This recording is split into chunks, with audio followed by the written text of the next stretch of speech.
bring in Martin Greenhow now, who's the owner of Mojo, which is a bar chain that has 5 sites across England. Morning to you, Martin. Good morning, Sean. How are you feeling?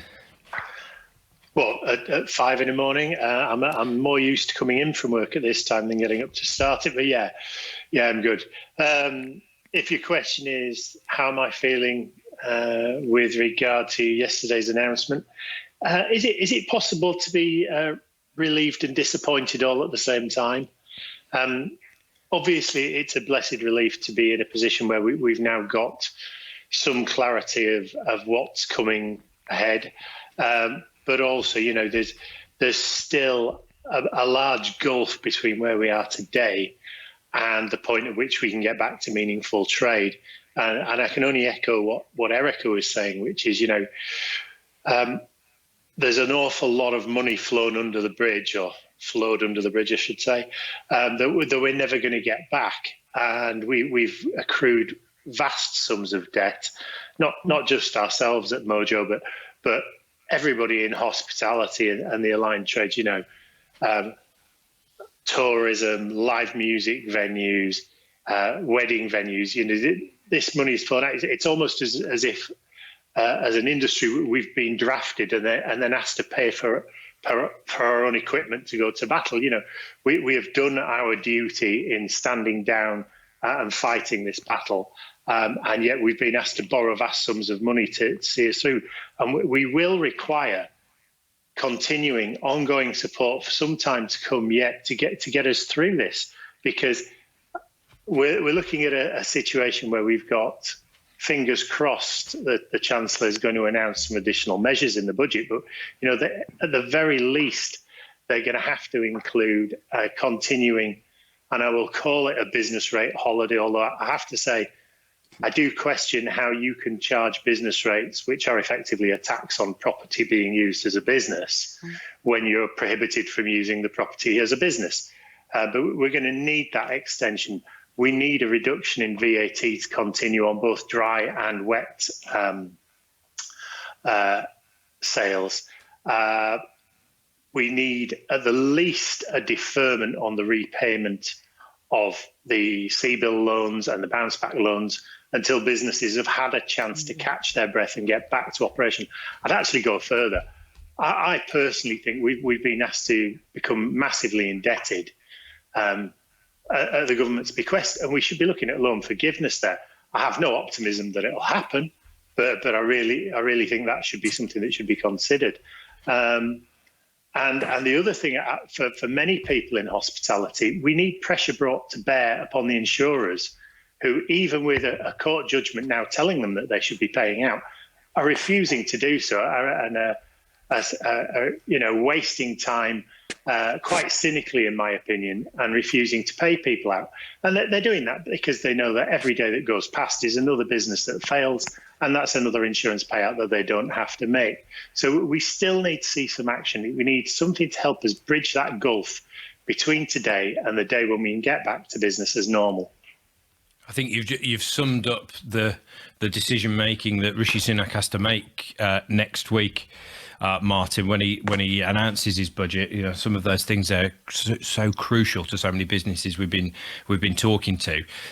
Let's go through, for those not aware, and hearing us chatting to an owner of a bar chain on Wake Up to Money, not aware of where the schedule is for the next few weeks for you. So when I look at it, you've got step 2, April the 12th, hospitality venues will be able to open for outdoor service, no requirement for a substantial meal. So you can forget that Scotch egg row, as the Prime Minister was putting it.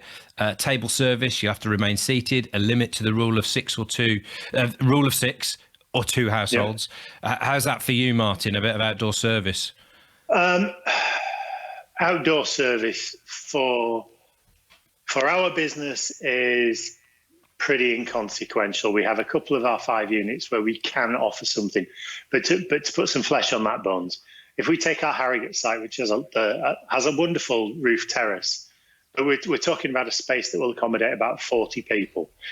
When you compare that to the total capacity of the unit, which is somewhere around 300, it's pretty meagre, and frankly, it's a difficult decision as to whether it's worth bringing people back from furlough, and whether it's worth reloading all the systems in the building and stocking up. We haven't made the decision yet, but I'm pretty sceptical that we will actually choose to open it. Our other unit with an outdoor area is the unit in Leeds, which is a much more modest size unit, has about 28 covers outside.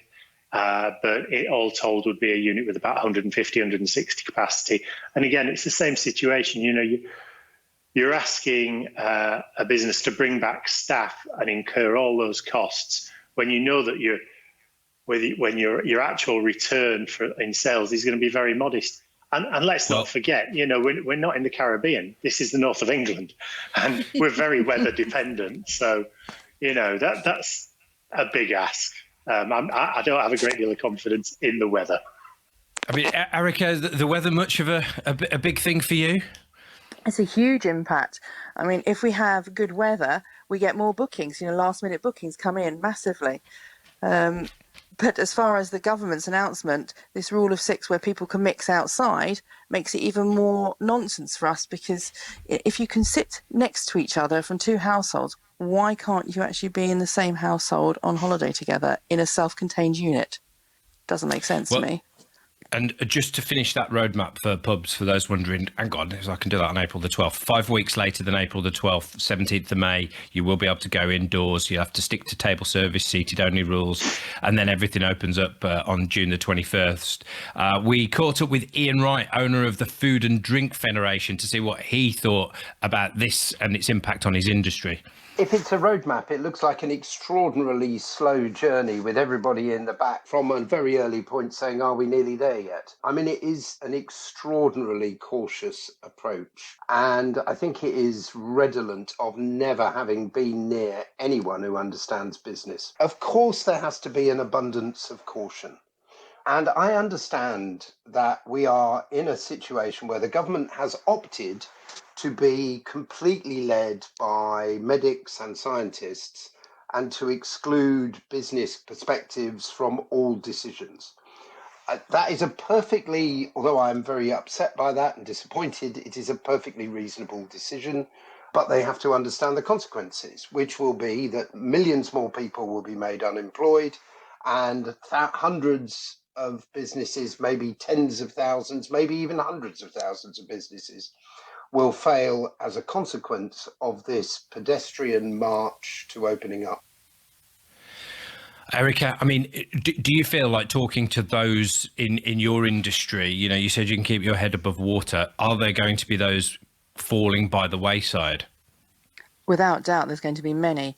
And particularly, I think the pub industry is going to struggle more than most, as the gentleman earlier was saying. And in terms of just, seeing this morning, this surge in holiday buying that airlines are reporting, did you see the same yesterday? Yes, we've started to see inquiries coming in a lot more.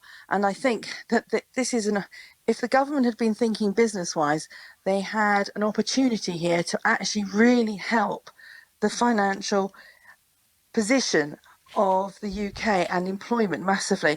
If people are going to have to think twice about going abroad for their holidays for various reasons, not just restrictions, but for safety, then that's a fantastic opportunity to try and help the economy of the leisure industry of the UK, because that's where people are going to go. They're going to have to come on holiday in the UK.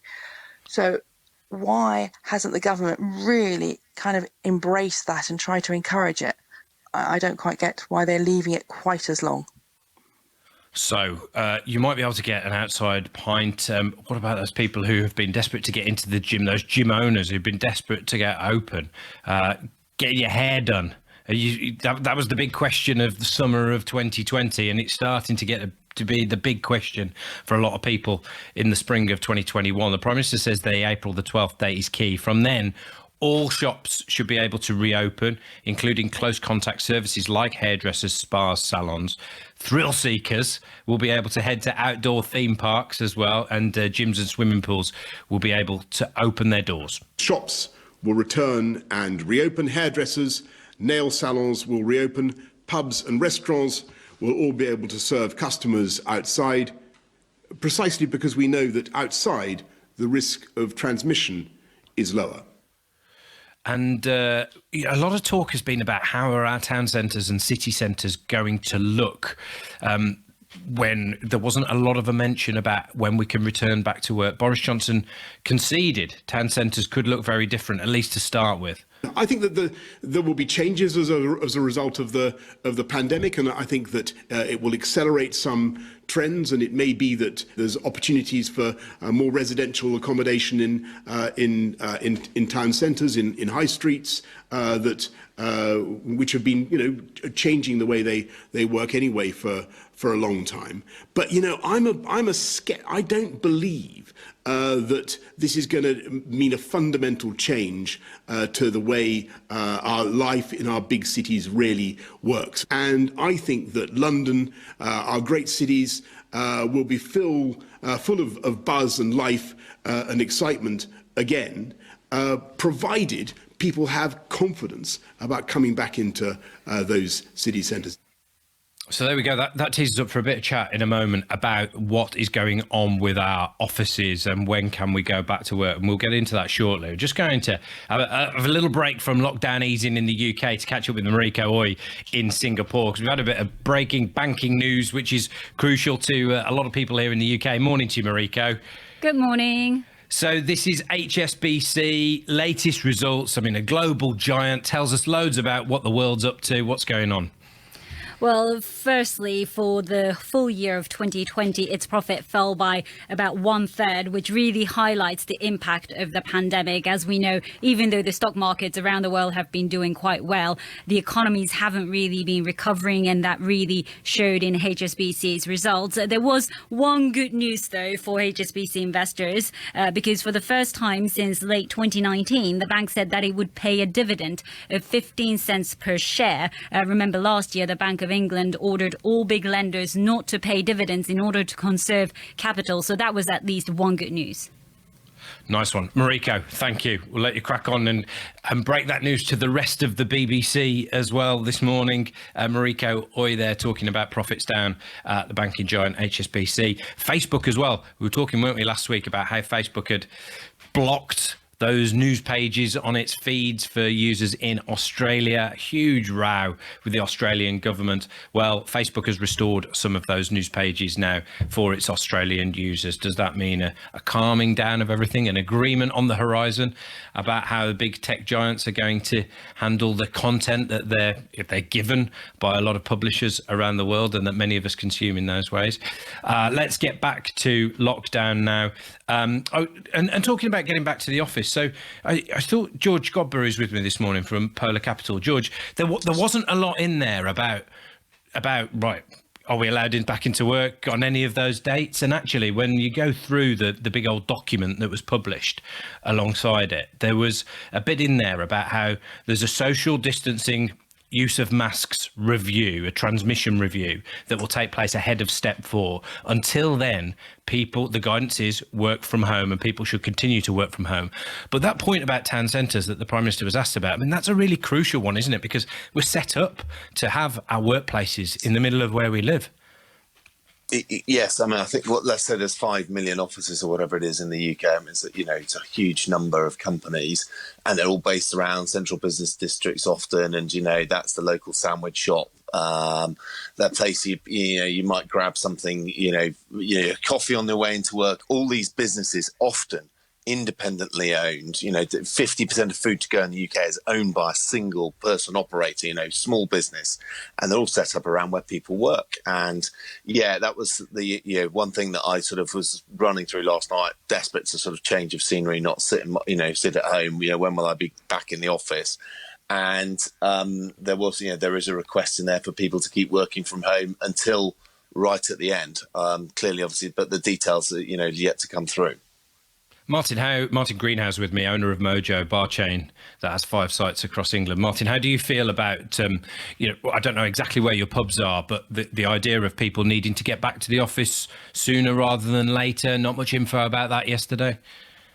Well, we're not in business districts on the whole, but I am in contact with a number of operators who are. And strangely, as George was just saying then, the small independent coffee shoppers, we have one in Leeds who I'm in fairly regular contact to, and he was lamenting the fact that most of his business happens around rush hour. So, he says that he's quite close to Leeds City train station. And he says his business normally comes in waves. A train pulls in, 5 minutes later, he gets the occupants of that train then pass, grab a coffee on the way to the office. And he's not seen that. He said, the tide went out last March and he just hasn't seen it return. But I do really genuinely fear for our city centres. I think people have become very comfortable on the whole working from home. And I think there's been practicalities borne out by that. And our city centres, when you look at them, they're made up of office use, retail and hospitality on the whole. And all three areas have been decimated. And I've said for a while, unless we find a way to reinvigorate towns and city centres, we could be looking at a situation where we're getting areas that just become barren wastelands. And I think one analogy I made a few months ago was, God forbid, but you could end up looking at some town centres that are akin to the mining villages we saw at the end of the 80s, where, people just walked away from them and abandoned them.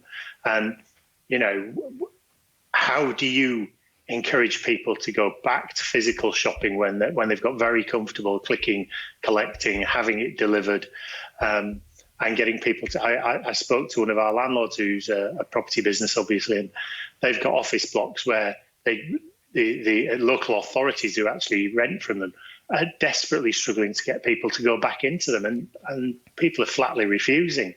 So it's going to be a massive challenge. And if you lose that, you're losing all the business rates when they become payable again. They pay for public services. It's a pretty bleak picture unless we can find some way of reinvigorating them. And I think that has to be, to a large extent, potentially driven by hospitality, something that has to happen in the real world rather than online. Erica Hastings is with me, owner of Forest of Dean Lodges in Gloucestershire, self-catering accommodation provider there. Erica, what do you make of vaccine passports and wanting to get some clarity from your customers that they've had the jab? It's on the front page of the Times today, showing a jab passport could unlock mass events. In the middle of that big document I mentioned, there's talk of COVID status certification that the government's going to be looking at. What do you reckon?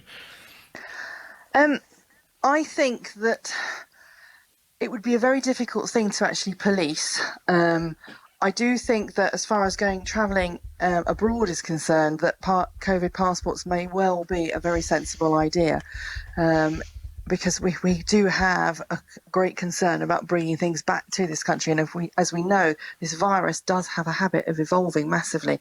And again, there's a question over the passport idea, the COVID passport idea. Well, it's all very well being inoculated against one stream of the virus, but if it mutates, that inoculation may not be effective. Just like with the flu inoculation, you have to have, annual jabs. So I'm not sure how well that would work. I would like to pick up on the point earlier that the gentleman was talking about as far as city centres are concerned, because I also have a commercial property company with offices and pubs.